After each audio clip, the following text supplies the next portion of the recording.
Hello, everyone. And for today, we will be doing a professional development about diverse literature.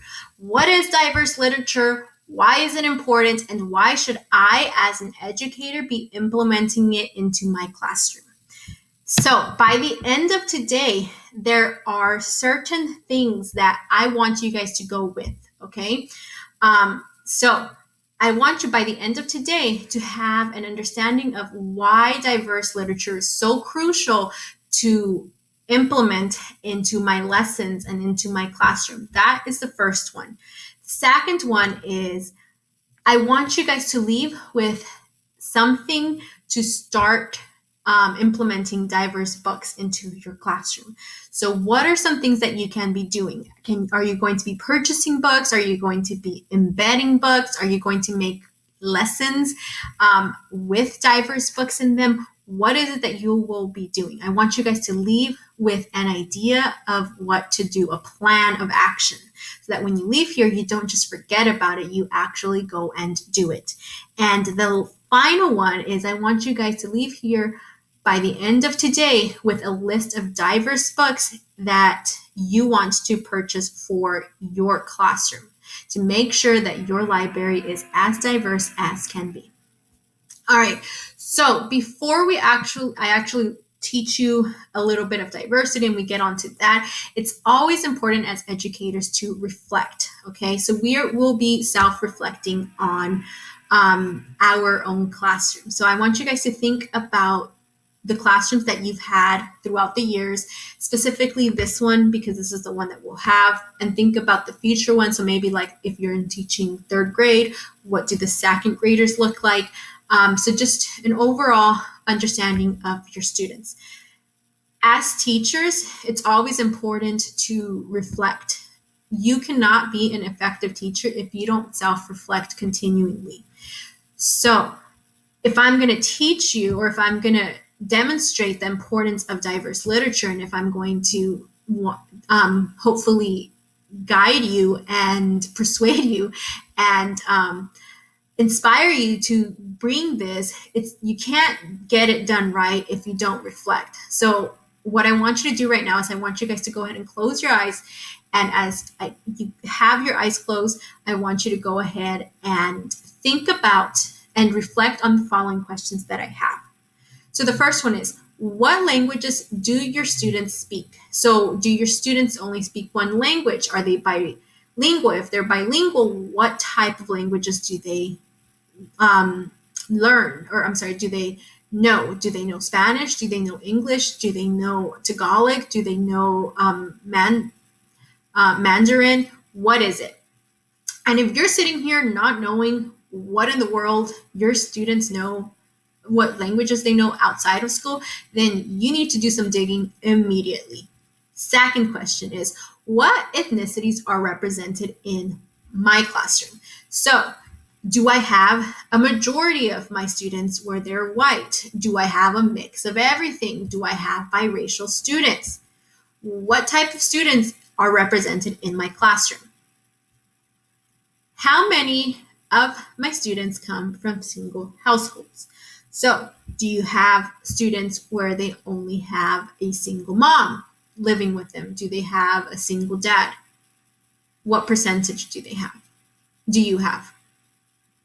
About how many of my students come from unconventional families? So these are families where not just single parents, but let's say they're adopted, or they come from foster care. They probably have two moms or two dads, or they don't even live with parents. They live with grandpa and grandma.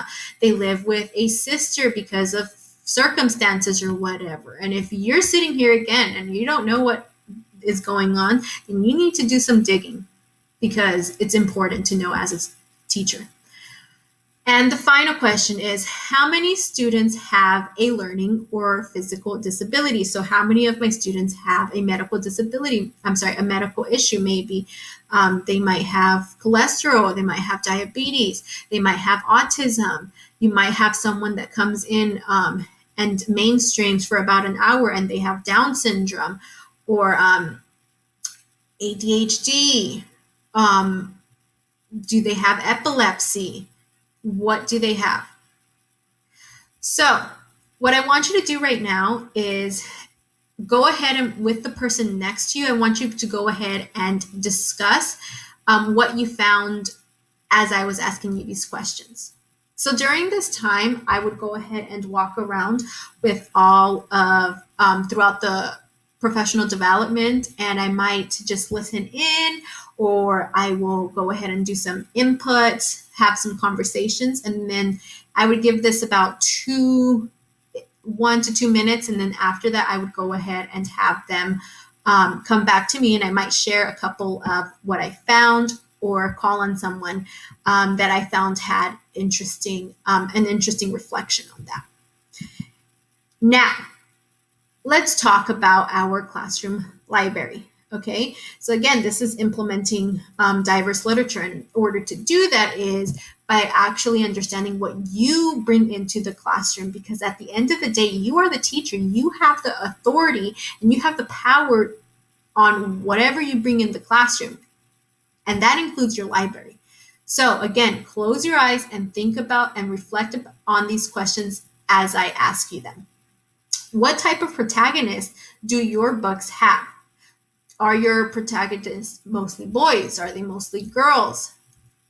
Do you see a certain pattern like, oh yeah, they're usually boys and they're usually from this ethnic group? Or you're like, no, I actually have a pretty diverse group. Be honest, okay? What protagonists do you have in your books throughout your libraries? And I'm not just talking about a specific little part. Think about all the books that you have. Second question is, what percentage of your books feature a diverse character or plot? Again, be honest. And I know you're like, oh, I don't even know how many books I have. Yes, I understand. But you have an understanding about how much percent. Is it 10? Is it 5%? Is it 50%? What percentage would you estimate? Third question. Do the stories in your library represent your classroom? What this means is if you're saying, oh yeah, well, for example, my classroom right now, I would say is about 90% Hispanic, and the rest of it is either Asian, Caucasian, or African American. I have a couple of those friends, but most of them are Hispanic. And if I'm being completely honest, I don't have a library that correctly shows that. And I'm being honest. Be honest with yourself too. And fourth question. Do the stories in your library represent a diverse culture? Okay, and again, it doesn't just have to do with actual culture. Just think about diverse in general. Is there LGBTQ? Is there books that represent students that are not, or kids that are not necessarily normal? And I put this because every student is normal, but unfortunately we don't think that all the time. Now, go ahead and discuss these questions with the person next to you. And again, like I said, during this time, I would go around, talk to teachers, listen in, and at the end, again, 1 to 2 minutes, and then I would go ahead and call a couple of them on that. And the final one. Featured books in your lesson, okay? Because this is you're like, oh, you already told me to reflect on my library. Yes, I did, but guess what? The books don't stop there. They are also embedded in your books, in your library. In your lessons. So with your lessons, I want you again to think about what type of characters in your books are represented in the books that you read aloud during your lessons. Do they only have do most of them have a certain pattern? What is it? And be honest. The other one is, do the characters look like my students? Okay, so again, the read alouds that you're doing, Are they characters that look like your students? Are they not? If they are, sometimes about how often is it? And the last question is, can my students relate to the characters or scenarios found in the books? That's a simple yes, no, sometimes maybe question. All right, so I'm probably chewing you guys off, and you guys are probably like, oh my gosh, this lady, she does not give us a break. I understand. But it's important. Again, you cannot be an effective teacher if you don't self-reflect when you're wanting to change. You can't change, you can't be effective if you don't self-reflect. And you're probably thinking, okay, it can't be that bad. I mean, they still technically can relate to characters. And the answer is yes. But at the same time, there's a huge difference. So let me tell you guys. So why does this even matter? Okay, it matters because according to the National Center for Education Statistics, the white student population found in public schools is decreasing continually. Decreasing, that means it's going down. Currently, we are about 49% of the student population in public schools, specifically secondary and elementary, are white. That means that more than half of the students found in the classroom are minorities. And it's only expected to drop. It's expected to drop to 45% of white students in public schools by 2027. And the problem with this is that when you look at the United States, it's a melting point. It's a melting pot. Religion and culture and diversity and preferences and just individuals are continually going, and they're mixing, and there's minorities that continue to grow. And as of right now, about 37% of the US population comes from people of color. That right there is it's more than a third of the population, yet only 13% of children's books within the past 2 decades represent people of color. And that's a huge no-no. How is it that this country and these schools and these books know that students and just the population in general, the minority groups are growing, yet they're not being represented? And you're probably thinking, okay, well, I can't do much about it, but you can, because it starts in the classroom, and you can do that by bringing the books into the classroom. And yes, there has been a huge campaign, and you see it every single time you go to Scholastic, every single time you go to Amazon Books, that they always have this section going, ooh, diversity books, come here. So they are making an effort, and there is significantly, there has been a change, but it's still not enough. So we can talk about numbers. So this right here is a comparison in 2015, which is roughly about 5 years ago. So in public school statistics, okay, this is public school. A little less than 50% were white. 26% were Hispanic, 15% were African American, 5% were Pacific Islanders, which classify as Asian. 3% were more than one race. They were biracial or more, and 1% was Native. But when you compare that to the actual literature that is found in what's being published, oh my goodness. Almost 3/4 of the books published for students represent Caucasian students. And that's just crazy, because less than half of them are now it's not even relevant to the majority of the students right now. And what's even more alarming is that, okay, animals have 12.5% of book. Okay, so the books that are being published, 12.5% of the books published are for have an animal protagonist.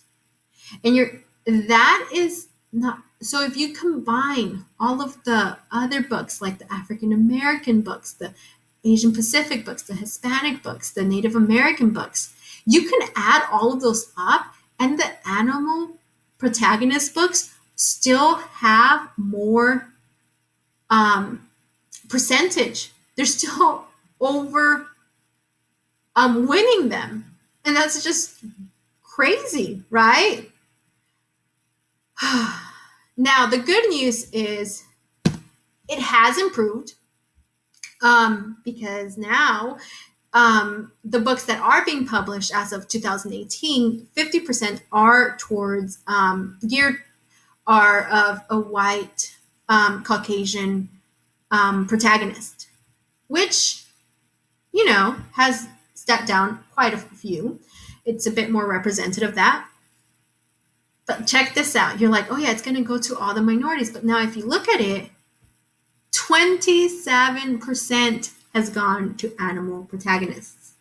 That means, yes, we did lower this, hoping that it would go somewhere here. But guess what? No, it went here. Now, yes, African American books have been going up at roughly about 3%, which is, an improvement. Same with all these other ones, but it's still not enough. So you're probably thinking, okay, I'm a teacher, I can't do much, but the truth is you can. And again, you have the power of what you can bring into the classroom. So yes, books that are being published are still not where they should be for diverse groups. But you as the teacher have the power of going and fixing that. You as the teacher have the power of knowing what books you can bring into your classroom. You as the teacher have the power of what books you get to choose to do the read alouds and to implement into your lessons. And that's where you can make a difference. And that's a huge difference. And let me tell you why. So when you think about diverse literature, it's extremely beneficial. It represents people from all around the world. Okay? Now, you might be thinking, okay, but it only gives them a small glimpse. Yes, it's a small glimpse, but it's a glimpse, people. It's a glimpse. Think about the students that you have in your classroom right now. How many of them know for sure that before they turn 18, will never leave anywhere outside of the county? Not even, they will stay where they're at. I bet you it's a lot of them, right? By you having books that teach them about the world around them through culture, through not even just culture, but just diversity in terms of physical diversity, in terms of preferences, you are letting students know that there is a world outside of just where they live in. And it teaches them to be respectful to those groups, because now, yes, they've never met them, but because they read this book, they understand how they're feeling, or they understand their culture. So when they see them, they'll be a bit more educated in that. And that's huge, huge. Not only that, it demonstrates that no matter how the students look, no matter how the characters look, how the people look, anyone, the students can have similar feelings or experiences. That's power. And let me tell you one. So earlier this year, when we still had school, I decided to bring in a book during my read alouds when I was teaching interpretation. And I did Home of the Brave. And for those of you that don't know Home of the Brave, it's about a young African-American boy that left his country with his dad to move on to the United States. And he went in the middle of nowhere. Um, and he left his country that he loved without his mom because they didn't even know where mom was at. So it was just a single parent and him. And they left because of violence and all of that. And when he was here, he was learning to adapt to the new normal. To learn English, he had to learn just the norms of being in a new school, understanding the culture. And my students, mind you, the majority of them are Hispanic, and they've never even been to that country. And I will never forget when one of my students, she came up to me at the end of class and she told me, wow, Mrs. Figueroa, that student, that kid, I don't even know where he's from, but I can relate so much to him. And I was like, oh my gosh, that's amazing. And it's true. She came to the United States a year ago from Mexico. And just like the main character in Home of the Brave, she had to adjust, she had to learn the language, and that was powerful. And that's what diverse books bring to the classroom. It brings respect towards others. It lets them see others are just like them. And it lets them see the world around them, amongst others. Now, where to start? Again, you as the teacher have the power of what you get to bring into the classroom. And it all starts with your library. Again, those books take the kids to a whole nother world. And if you are able to bring diverse books into the classroom, you can just improve. And the kids can improve so much with just that, to buy that. And again, in order to do that, you have to reflect. What do you really have in your library? Is it a lot of animal books? Because we clearly saw that was a hit. Do they represent a certain thing? And if they are, and you're like, yes, they do. Oh my gosh, I need more diverse books. Guess what? Right now, you have the power to do that. You get to research diverse books. Go on the internet, find some, and say, wow, I want that one. I want to buy that. You have the power to do that. Now, you might be thinking, oh my gosh, it's so expensive. How can I buy this? And yes, I understand. Books are expensive, okay? But if you just start by little by little, it makes a whole lot of a difference. If you're like, oh my gosh, I'm only buying 2 a month. Well, guess what? 2 a month, that's almost 20 books that have that by the end of the year. It's a start, and you can do that. And here's something that really gets me irks me so bad. Whenever we have Hispanic Heritage Month, when we have Black History Month, Asian Pacific Month, and Cultural Week, that's when we bring all these fancy books and go, oh, look at me, I have these books, and I do these read alouds, and look at these, display them in a nice area. That's awesome. I'm okay with that. But the problem is, after that's done, we just discard them. We put them back into another shelf where no one gets to see them. No, you need to make sure that those books are put in your library year round. They're kept there. You're not just bringing them in for certain things.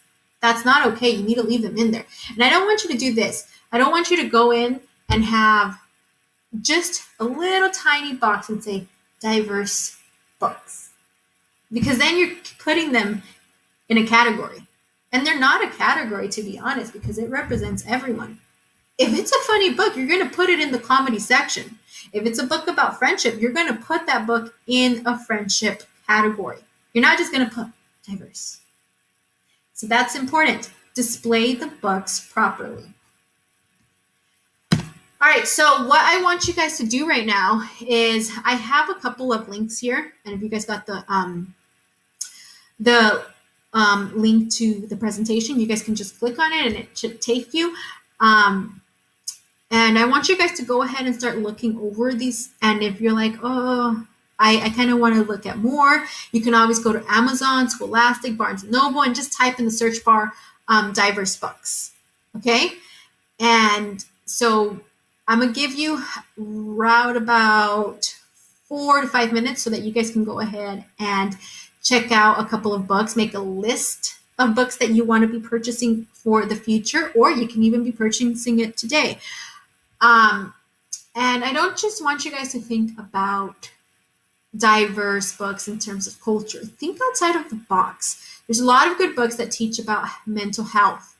A lot of good books that teach about learning disabilities or any disability or LGBTQ plus. Okay. So for example, I know a lot of us have Esperanza Rising, which is a great book, and it does have a Hispanic culture in there. So that's good.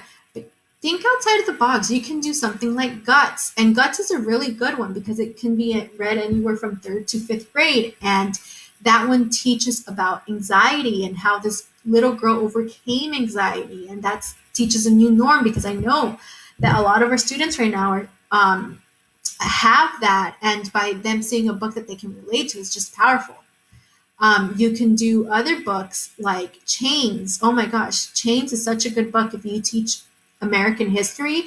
It is about an African American slave that works to help the Patriots win the war. That teaches a different point of view. You can also do, which other one is it? Oh, you can do Drama. Drama is another graphic novel. It's good. It features a boy in there that is just discovering his sexuality and is opening up to his friend. And so again, don't just think about culture. Think outside of the box. Like you can do Wander. You can do Rules. Those have disabilities in them. But just start finding them. So during this time, I would go ahead and give them the time to look for them. And then I would go walk around, maybe give some suggestions. And then I would call on a couple of friends after so that they can share this. All right. And here's the very important one, okay? Because you can have these library ones, but if you are not practicing it yourself, how do you expect your kids to practice it? Okay? So you need to break away from the usual read alouds. Yes, shocker, I know. I've been reading Charlotte's Web all these years. Oh my gosh, how can I part ways? You can. You can part ways. Trust me. I've parted ways. You can too. Okay? It's important to incorporate diverse books into your read alouds, because it's for those students, especially that are struggling readers, but if you're reading them that, then that opens a whole new world to them. You can embed diversity into your lessons. Yes, that means the usual lessons. Again, Charlotte's Web. I know it's super important. Everyone loves Charlotte's Web. It's classic, I understand. But guess what? You can do away with that one and embed another read aloud into your lessons and teach the same things that you did with all the other books, but now you're teaching a diverse book. And you're, again, opening a window to your students, a whole nother world, a whole new, another point of view. And not just that, but literature circles and book clubs, giving chance. And I know you're going to have to buy those packets. I know you're going to have to buy a whole nother set, but guess what? You will be grateful for them and the kids will be grateful for them. All right, so time to do some digging. So during this time, I want you guys to go ahead and pick a unit, whether it be a reading units of study or writing units of study, and find books that have diversity in them that you can embed into the unit, whether it be something for the read aloud where you're teaching them a certain lesson, whether it be books for book clubs, or where it teaches students about something that they can do as they write themselves as well. Just start thinking about that and be creative. Again, you don't just want to teach students about culture. And I know culture is important. It is. But think outside of the box. Again, LGBTQ, Start thinking about learning disabilities, physical disabilities, unconventional families, stuff like that. So during this time, I would go ahead and give them about 5-ish, maybe 6 minutes to go ahead and look at a unit, see, okay, this is the book that I'm currently reading. I'm going to swap it. Maybe I can do some research on what book I can have, stuff like that. And I might give them an example. Again, I did one with when I was reading when I was teaching the American Revolution. Instead of reading, I was doing, what was it? I Survived the American Revolution. I swapped it and I did chains. Unfortunately, it was during the time where all of this happened, but I was still reading it because I did read aloud on Class Dojo. So, yeah. All right. And the final thing is encouraging discussions about the books. Again, reflections. You become a lifelong learner and you become more wise as you reflect. So during this time, I know a lot of us do morning meetings, afternoon meetings, and we like to teach about respect, and we like to teach about acceptance, and we like to teach about being friendly. And you can do that by incorporating diverse books. If you're doing that, though, you need to have questions ready that spark curiosity or teach tolerance to the students. And you want to allow the students to interpret. You don't want to feed them the stuff. You want to guide them, but you don't want to feed them, okay? So you need to allow them to do it on their own. And it might not be what we were trying to do, but you might be surprised and they might think about something completely different, but still amazing. All right. You want to encourage reflection, have their own experiences, again, so that they can see, okay, we are different, but we still think and have the same feelings. We still have the same experience, all of that. All right, so now we've reached the end, but again, no great teacher is great without some reflection. So I did say that by the end, you would have a list, which most of us do have a list of books. We all have an idea of why it's important. So now here's the thing. What plans do you have? Okay, what's your next move? Do you plan on purchasing books? If you do, what books do you want? How are you embedding them? How can you teach? How can you encourage students to read diversity? And what else can you do to celebrate diversity? Go ahead and think about that and write it down. Discuss with the partner. Have a plan before you leave. All right, so this time I would give them about 5 minutes to do that. And then after that, I would send them off. So this is now the end of our professional development. I hope that I was able to inspire you, encourage you, give you a new thinking and have some self-reflection with us. And if you ever have any questions, don't forget, I'm always in room 22. Have a good one. Goodbye.